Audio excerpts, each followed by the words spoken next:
Special debt reporting problems. Debts of unknown amount. If the exact amount of a debt is not known, the committee reports an estimated amount. The committee must either amend the report and subsequent reports to indicate the correct amount once a correct figure is known, or included the correct figure along with the explanation of the charge in the reports for the reporting period during which the amount is determined.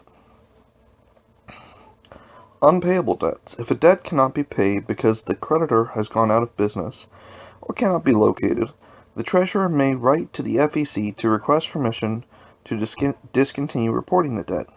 The letter must demonstrate that the debt is at least 2 years old, and the efforts to ascertain the current address of the creditor and to reach the creditor have been made by registered or certified letter, and either in person or by phone. The committee must continue to report the debt until the commission determines that the debt is unpayable. Disputed debts.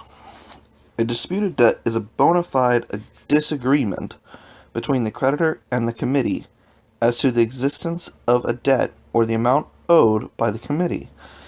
If the creditor provides something of value notwithstanding the disputed amount, then the committee may disclose the amount the committee admits it owes, the amount the creditor claims is owed, and any amounts the committee has paid the creditor. The committee may also note on the report that disclosure of a disputed debt is not an admission of liability or a waiver of any claims against the creditor. Once a disputed debt is resolved, the committee should report the correct amount on the next report, along with a statement explaining that the dispute was resolved. Debts owed to the committee. The committee must continuously report a debt owed to the committee on Schedule D if the debt exceeds $500 or has been outstanding 60 days. Payments received on the debt are also reported on Schedule D until the debt is retired.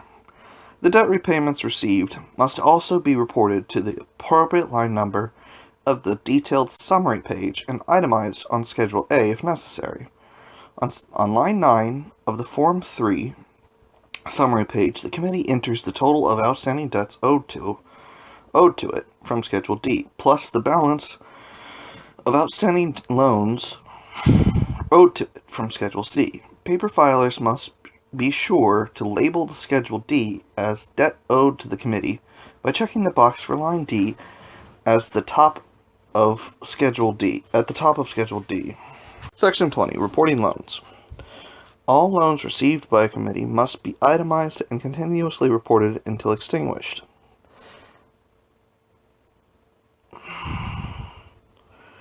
All repayments made on a loan must also be itemized. Procedures for reporting loans and loan repayments are explained below. See also reporting contributions, loans, and advances from candidate in Section 6 of this chapter. Schedule A. An initial receipt of loan. A committee must itemize the receipt of a loan, regardless of amount, on a separate Schedule A for the appropriate loan category, made/guaranteed by the candidate, or all other loans. See examples of Schedule A below. Schedule B. Interest and principal payments. A committee must report interest paid on a loan as an operating expenditure, itemizing the payment on a Schedule B for operating expenditures once interest payments to one payee aggregate over $200 in an election cycle. Payments to reduce principal must be itemized, regardless of amount, on a Schedule B for the appropriate category of loan repayment, make/guaranteed by the candidate, or all other loans. Schedule C. Continuous reporting. In addition to both original loan and payments to reduce principal must be reported on Schedule C. Each reporting period, see examples, until the loan is repaid. Committee has no other debts or obligations. If the committee has no other debts, the Schedule C balance of the total amount owed on loans is entered on line 10 of the Form 3 summary page, debts and obligations owed by the committee. Committee has other debts or obligations reported on Schedule D. If the committee has other debts or obligations that are reported on Schedule D, the total amount owed on loans is entered on line 3 at the bottom of Schedule C and is carried over to the last page Schedule D, along with the other debts and obligations. The total from Schedule D is then entered on line 10 of the Form 3 summary page, reflecting all outstanding debts or obligations. Schedule C. Oh, there's a picture there. Schedule C1. Additional information for loans from lending institutions. A committee that obtains a loan from a bank or other permissible lending institution must also file Schedule C1 with the first report due after a new loan or line of credit has been established. A new Schedule C1 must also be filed with the next report if the terms of the loan or the line of credit are restructured. Additionally, in the case of a committee that has obtained a line of credit, a new C1 must be filed with the next report whenever the committee draws on the line of credit.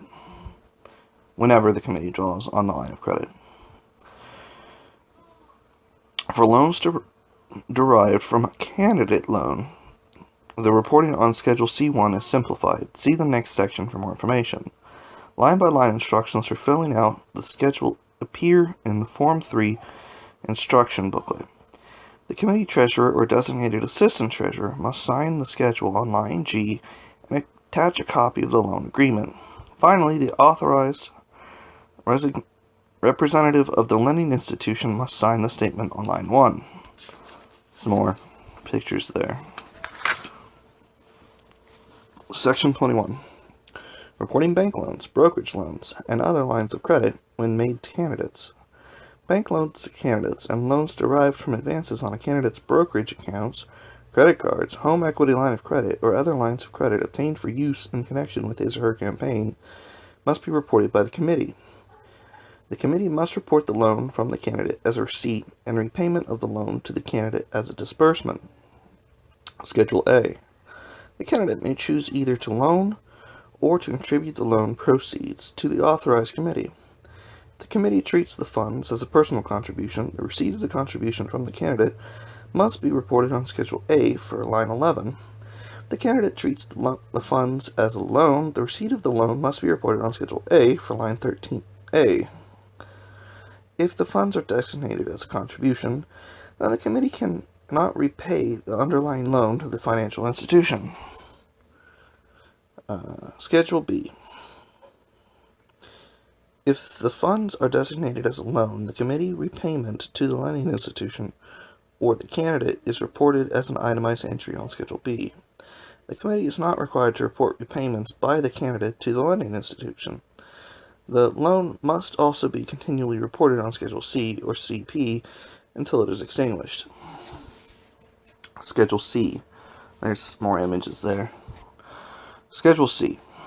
A committee need only list the candidate as the source of the loan on Schedule C. However, the type of the loan the candidate receives, i.e. bank loan, brokerage account, credit card, home equity line of credit, other line of credit, must also be disclosed in either the first box for endorsers and guarantors with a notation for loan type, or in the box for loan source after the candidate's name. Schedule C1. The committee must disclose in the report covering the period when the loan was obtained the following information on Schedule C1. The date, amount, and interest rate of the loan, advance, or line of credit, the name and address of the lending institution, and the type and value of collateral or other sources of repayment that secure the loan, advance, or line of credit.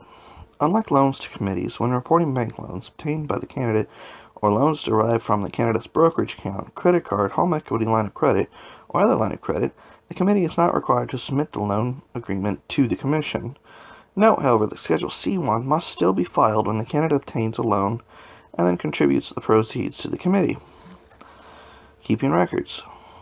The committee must retain records relating to the loan for 3 years after the date of the election in which the candidate ran. Additionally, the candidate must preserve the following records for 3 years after the election for which he or she was a candidate. Records to demonstrate the ownership of the accounts or assets securing the loans. Copies of the executed loan agreements and all security and guarantee statements. Statements of account for all accounts used to secure any loan for the period the loan is outstanding, such as brokerage accounts or credit card accounts, and statements on any line of credit that was used for the purposes of influencing the candidate's election for federal office. Documentation to establish the source of the funds in the account and the time of the loan, and documentation for all payments made on the loan by any person. Section 22. Reporting refunds, returns, bounced or uncashed checks, and disgorged contributions. More pictures there. Refunds and returns. A refund occurs when the committee has actually deposited a contribution in its bank depository and then pays it back to the contributor by issuing a check. When a committee refunds a contribution to a donor, the committee must include the refund in the total for the appropriate category of refund on the detailed summary page, lines 20A, B, or C. If the committee previously itemized the incoming contribution on Schedule A, then it must itemize the refund on Schedule B for the appropriate category of refund. Alternatively, a committee may return a contribution to the donor without depositing it, although the return must be made within 10 days of the treasurer's receipt of the contribution. In this case, the committee does not have to report either the receipt or the return of the contribution. Checks returned due to insufficient funds. There's two more things on this page. If a committee reports the receipt of a check and later finds it cannot be negotiated because of insufficient funds in the donor's account, the committee should deduct the amount of the check in its next report as follows. If the committee did not itemize the receipt on a previous report, it subtracts the amount of the check from the total for the appropriate category of receipts. The reduced total is entered on the detailed summary page. If the committee previously itemized the receipt, it itemizes the return of the check as a negative entry on the appropriate Schedule A.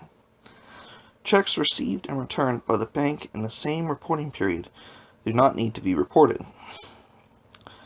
Checks never cashed by the recipient.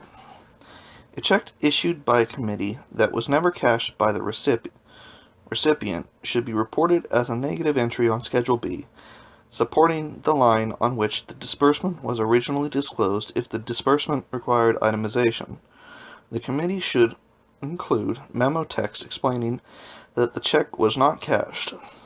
For disbursements not requiring itemization, the amount of the uncashed check should not be subtracted from the unitemized total for the applicable line. Disgorged contributions. As explained in Chapter 5, if a committee deposits a contribution that appears to be legal and later discovers that it is prohibited, the committee must refund the contribution to the original contributor, if known,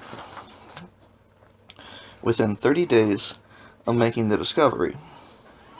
Alternatively, the committee may disgorge the funds to the U.S. Treasury. This disgorgement should be reported as follows. Report the payment to the U.S. Treasury on Schedule B, supporting line 21 as an other disbursement. If payments to the U.S. Treasury exceed $200 in the election cycle, report the purpose as disgorgement. If the identity of the original contributor is known and the contribution requires itemization, report the original contribution as a memo entry on Schedule B, reporting line 21, with a cross-reference to the entry for the payment to the U.S. Treasury. For more information about disgorging contributions, see Chapter 5, Section 2. Section 23. Reporting transfers between authorized committees. As explained in Chapter 9, authorized committees may make and receive transfers to and from other federal authorized committees of the same candidate. The following section explains the rules for reporting the permissible transfers discussed in Chapter 9. Transfers between candidates' committees for the same office in the same election cycle. Transfers between the candidates' authorized committees for the same election are reported by the transferring committee on line 18 of the Form 3 detailed summary page and by the committee receiving the transfer on line 12 of the Form 3 detailed summary page.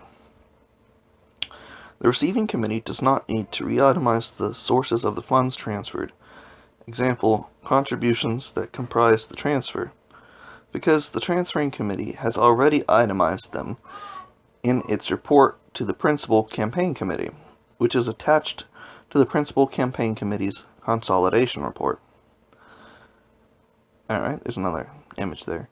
In different election cycles, the receiving committee also does not have to itemize contributions transferred between committees authorized by one candidate for two different election cycles, as long as the original contributions count against the limits for the election for which the contributions were intended. Example, a 2014 House candidate has a surplus from that campaign. The candidate may roll over that amount to his or her committee for re-election in 2016 without again itemizing the contributions that make up the transfer, provided that he or she did not become a candidate for the 2014 election before the 2012 general election, and the surplus transferred from the 2012 committee consists of contributions that count against the 2012 limits rather than the 2014 limits, i.e. were designated for or prior to the 2012 general election.